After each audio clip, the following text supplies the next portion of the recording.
Hello fellow WPO members. My name is Michelle Korovaar. I'm the CEO of an online network for women called Spice for Life. We amalgamate a resource of inspiration, motivation, expertise to connect, inform and inspire women to thrive. I'm here to present a small review on the economy of South Africa on behalf of the Cape Town chapter. Thank you for taking the time to listen to me. I hope the conference is everything that it was for me last year. Terribly sad that we aren't there to represent our country. I hope you have a lot of fun. South Africa is a beautiful piece of land, an independently run country within a democratic government, although part of the African Union.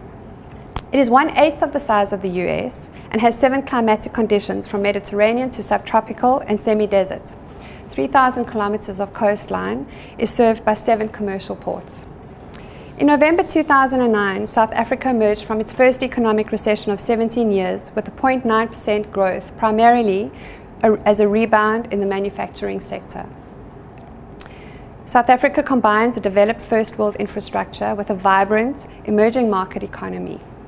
In many areas, the economy is highly developed. In areas such as financial and banking sectors, it has a two-tiered economy, rivaling developed countries, although in some areas is only the most basic infrastructure. It is therefore productive and industrialized and exhibits many characteristics associated with developing countries, including the division of labor between formal and informal sectors and uneven distribution of wealth and income. The formal sectors, based on mining, manufacturing, services and agriculture, is well developed. The dual agricultural economy is both well developed in commercial and subsistence farming.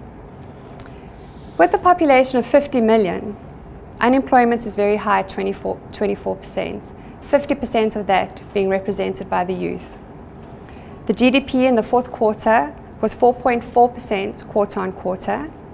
Official inflation is 3.5%, and between 1981 and 2010, the average inflation was 10%. Reaching an all-time historical high of 20.8% in January 1986. Presently, the South African rand is strong against the US dollar at 6.50 rand, impacting negatively although on exports. Interest rates are the lowest in many years, with the official bank rate of 8.5% and the Reserve Bank of 5.5%. The official stance is that positive economic growth over successive quarters in 2010 and a modest recovery in income indicate the economy is gaining in momentum. The revised 2011 budget showed a decline in personal income tax of 1.1 billion rand and corporate income tax declined by 1.5 billion rand, through signs going forward have included recovery in demand of commodity prices. Proudly, the South African financial services sector, backed by sound regulatory and legal framework, is advanced with a large and successful stock exchange, and the banking sector compares favorably with those of industrialized countries. South Africa is the world leader in mining, and it's famous for its abundance of mineral resource. It is also the 20th largest IT products and services consumer in the world, leading the information and communication technology development in Africa. Our country's scenic beauty and magnificent sunny climate, service excellence in hospitality and rich cultural diversity have made it one of the fastest growing leisure and business travel destinations on the map, making tourism a significant key sector of focus for our country.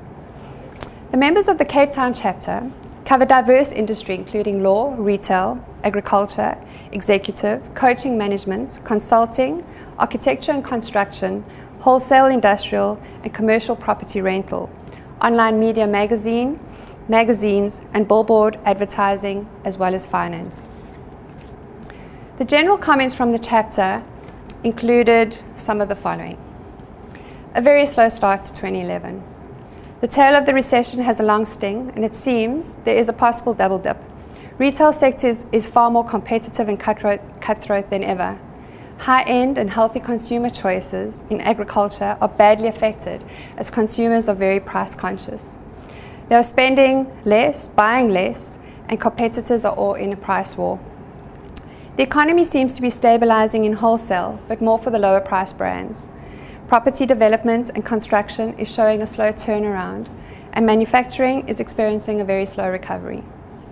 Marketing and advertising budgets have been severely cut due to the economy, and one of the first to go, with takeovers and monopolies being rife and all the expenditure other than essentials being curtailed. Organizations are risk averse, and the big name companies are definitely preferred to small and medium enterprises.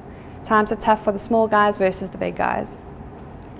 The only industry within the chapter seemingly to thrive is within this first quarter is legal, with our chapter member being a specialist in insolvencies.